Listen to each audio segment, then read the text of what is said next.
There we go. Okay, that's what I want. No heat showing. There we go. Cool. Hey guys, how's it going? Guess what day it is? It is Saturday, and that means that it is time for me to make a new tag video. So, I have got all of my things that down of what my list is, and you guys don't know what I'm talking about, so I should probably explain that. Welcome to my Saturday tag video. Basically what the Saturday tag video is this week it's actually 5 places that I never want to visit, as you could probably tell by the title. So if there were 5 places that I never wanted to visit, one of my friends did this actually. I call them my friends. Okay, this is something that I have a really bad habit of. I call people my friends that are other YouTubers and that I've like seen and stuff like that, and I'm like, oh yeah, they're my friends, blah blah blah. No, they're not. I mean, they're my friends, yeah, because I watch them like 2 or 3 times a week, or sometimes, if, like for instance, Will and RJ, I watch them every single freaking day. So yeah, haven't watched them yet today though, so don't ruin it for me. One of my friends, Dolphin Phobia, or Dolphin Phobia. Hold on, I should know what his name is. I kind of feel bad that I don't know what his name is. I tweeted at him the other day, and it was something that had his name in it, so you should probably know what his name is. #Saturday. Saturday. Okay, now let's find that. Oh, Elijah. Oh my gosh. His name is Elijah. Okay, so he made a video, 5 places that I never want to visit, on his channel, which I will put the description below the description, but the actual web, you guys know what I'm talking about. I cannot talk today. So yeah, I got this from Elijah, and he did 5 places that I never want to visit, and I thought about it, and I'm like, that's kind of something weird that I never thought of, and interesting. So yeah, definitely check that out, because it's not something that I thought of doing, but I'm glad that I saw the video, because now I know what I'm going to do. Anyway, so the 5 places that I never want to visit, and I actually, there's a source for this, so we're going to put that right here, right there. So, and then also put that in the description, blah, blah, blah, about. So if you guys are interested in this, because there's actually 10 of them on that page, I'm only going to list 5 of them, and the 5 that I thought were, like, the most significant, blah, blah, blah. So first one, Izu Islands, Japan. I think that's how you say it. The Izu Islands are a group of volcanic islands stretching south and east of the Izu Peninsula of Honshu, Japan. So, quite a ways from here. Over there in Japan, and because of their volcanic nature, the islands are constantly filled with the stench of sulfur. With the stench of sulfur, extremely similar to the smell of thousands of farts. Okay, I would not want to go to a place that smells like farts all the time. Residents were evacuated from the island in 1953 and also in 2000 due to volcanic activity and dangerously high levels of gas. Well, you would think that if it was evacuated twice in the time period that it's been an island, and that's been in the last 100 years, you probably wouldn't want to live there, let alone visit. The people returned in 2005, so they came back, of course. They came back in 2005, but are now required to carry a gas mask with them at all times in case the gas levels got too high. Why would you want to go there? No. Number 4, the door to hell, Turkmenistan.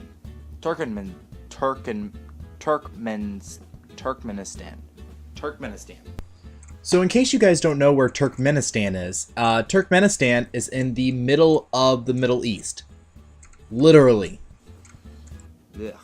I'll explain the story here.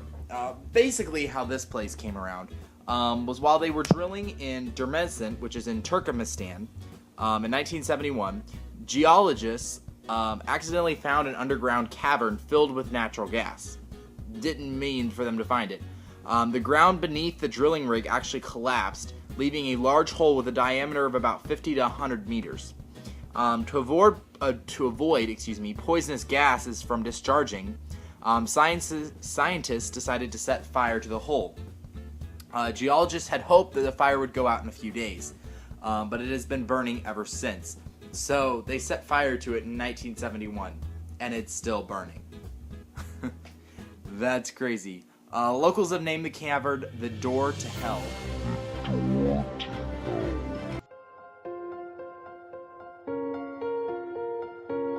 And as you can see from the picture above, it is one hell of an amazing place, but certainly one you wouldn't want to visit. Yeah.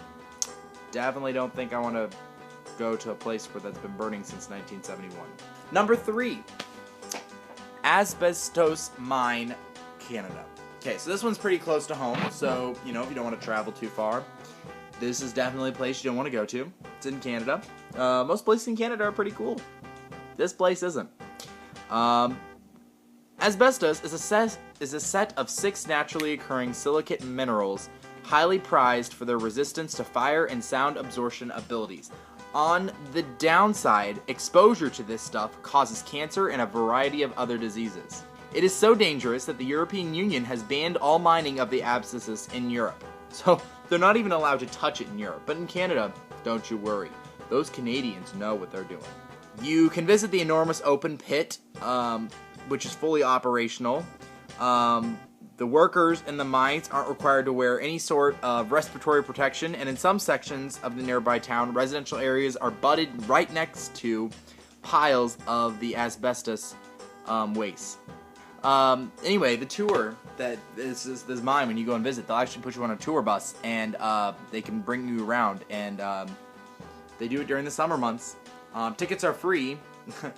Would you expect any better offer? Number 2, Youngest Road. We're going to call it Youngest. I'm not pretty sure it's not how it's pronounced, but we're going to call it Youngest Road, Bolivia.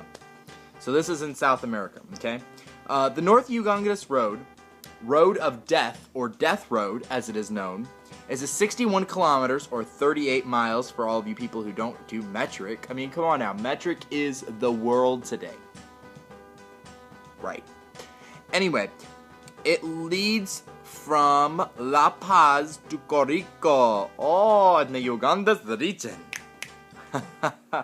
of Bolivia. It is legendary for its extreme danger, with estimates stating 200 to 300 travelers are killed yearly along this road. 200 to 300 people are killed on this 38-mile path. Wow. It is one of the few routes that connects the Amazon rainforest region of the northern Bolivia or the Ugandas to its capital city. So if you want to go to the main forest, you may have to drive down this road. Good luck with that. Because of the extreme drop-offs of at least 600 meters or 2,000 feet, single lane width, or most of the road, is no wider than 3.2 meters, 10 feet. So basically you can put 10 rulers at the widest part of the road.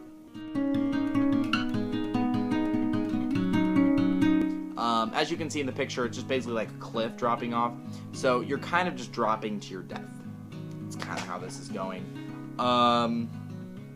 It's extremely dangerous. Further still, also including all of that, just in case that wasn't enough for you to make it the world's most dangerous road ever.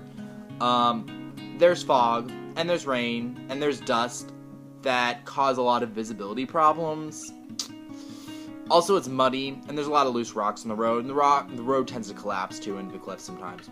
So, just in case it wasn't scary enough, there you go. Number 1, the most important part of this. The Zone of Alienation in Eastern Europe. Just from the name of it, not something that I want to go to. The Zone of Alienation. No. The Zone of Alienation is a 30-kilometer or 19-mile exclusion zone around the site of Chernobyl nuclear reactor disaster, and is administered by a special administration under the Ukrainian Ministry of Extraordinary Situations. Wow. No. No visit. Thousands of residents refuse to be evacuated from the zone or illegally returned there later. That sounds like fun. Over the decades, this primarily elderly population has dwindled, falling below 400 people in 2009. Approximately half of these resettlers live in the town of Chernobyl. Others are spread in villages across the zone. After recurrent attempts at expulsion, the authorities became reconciled to their presence and even allowed limited supporting services for them. So basically they said, we want you out, we want you out, we want you out. And then all of a sudden they were like, now we're going to give you health care because you're getting cancer and dying because you have nuclear stuff because we told you to leave.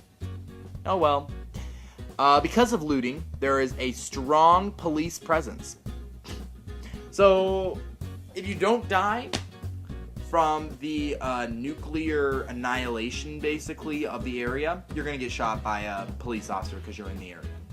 Kind of sounds like you're playing like a zombie game or something in a 19-mile radius. At the same time that you're playing the zombie game, you're trying to make sure that you don't get nuclear radiation, and then all of the cops are the zombies. Yeah, so that's my 5 locations. Oh.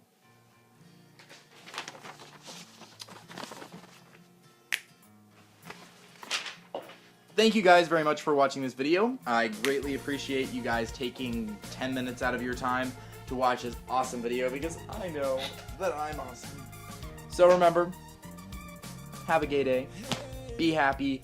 Be healthy. Be awesome. Be awesome, guys. Because if you are awesome, the world will be awesome. Fight. You're gonna fight this storm. Smile. Today the rain is gone. Try. I wanna see you try. You're gonna find a way to reach the stars.